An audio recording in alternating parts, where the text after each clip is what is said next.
Cooking segment brought to you by Ferguson Bath Kitchen and Lighting Gallery, powered by Electrolux.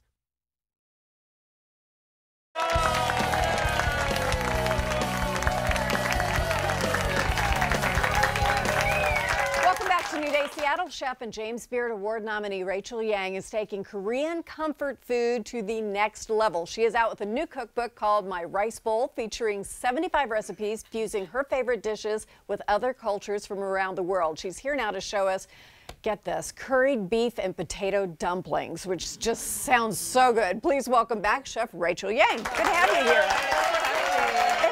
This is so exciting.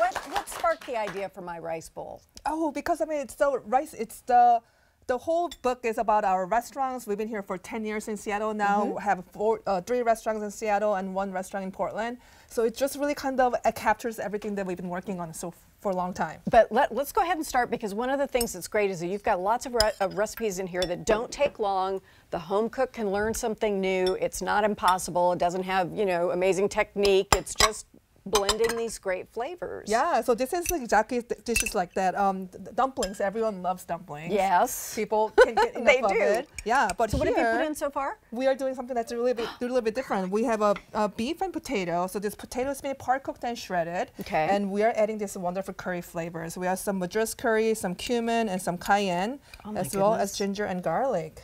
It smells so good already. And I'm adding some parsley and salt to season. Can you guys smell that over there? The spices are just We love using wonderful. spices. So that's the one thing that you don't normally see in Asian food or especially Korean food. But it's just a way of adding more flavors to your dish. And what inspired you about that to sort of say, So you know this what? is We're gonna basically, spice it up. when you think about this dish, it's a dumpling. At the same time, it's more like empanada. So Yes. we have this like really wonderful curry beef. And then we're going to make a dough that's going to be using some butter, which is completely unconventional. Okay. So here we have it. So we got some AP flour, and we got some turmeric, which gives this gorgeous yellow color. Yes, and it's also very good for you, as is the ginger. Yeah, Will settle your tummy. Absolutely. We have 1 egg, some water, and we're going to add that with butter.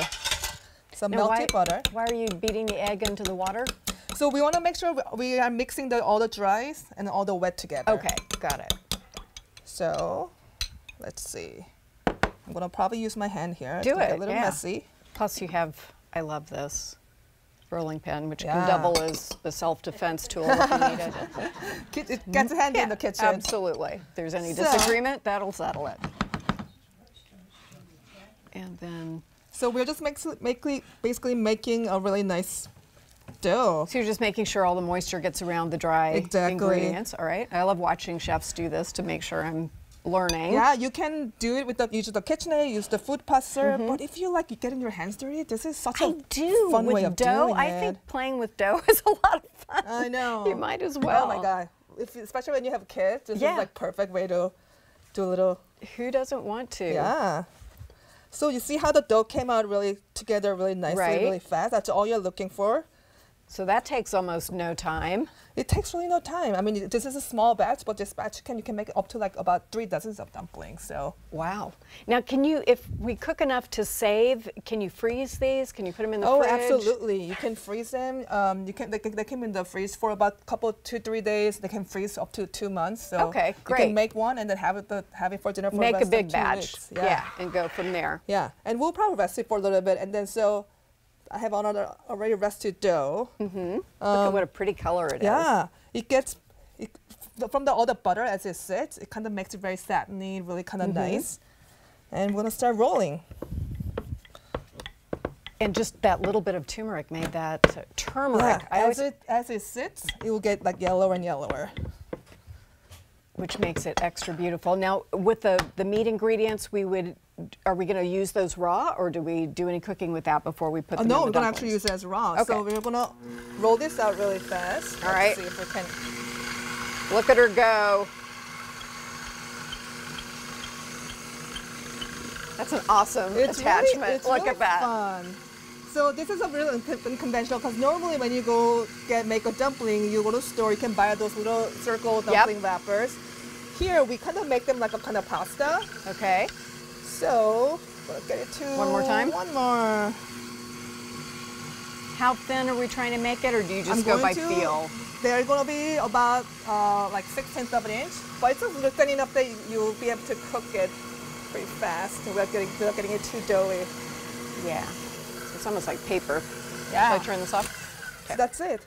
So once we have this made. Look at this machine, you guys. She has beaten this up so much she no longer even has a knob on, on the power. Okay. Really fun, just really easy. We're going to basically mark them with our circles. And then the filling that we made. Usually, so if you have time, make sure that when you make a filling, make sure to just try a little piece so that you know that your seasoning is right and all that stuff. Okay. But I want to show you guys really fast how we would fill this up. I always overfill and then I can't get things That's the closed. thing. Sometimes it's really, yeah, people are very ambitious about how much filling they want to put in. Yeah. And it gets really big. And it's see, you just put a little bit there and that'll actually close up. And what we'll do is we actually fold it in half. And then. Oh, look at you. Mark them. Make sure there's no air. It's tight. And then we're using. Now see, that is brilliant. Now you can't overstuff. Look at that. So this is a little bit of a sort of Italian way of doing it. But here, this way, you can get multiple of your dumplings really fast. And then you can put that back through the flattener if you want to, right? Okay. So we have some already made here. Got it. And once this is hot, we can get it to cook. All right. And what we'll How long do they cook for? Until they're cooked. No, but here's the thing.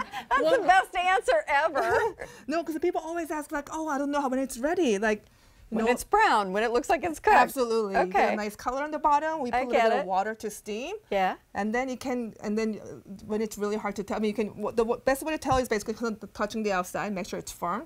But then you just crack one open and try it. That's my favorite thing about cooking, and that's what it's going to look like. And the cookbook is just wonderful, and it's full of things that we can experiment with, and I just love it. Thank you for coming and showing us, and I love that trick. Get ready to get cooking, because everybody's going home with a copy of My Rice Bowl. Yay! Thank you so much. Thank you. Up next, we're going to get some tips from a new book on helping your child deal with rejection and disappointment and build their resiliency after this.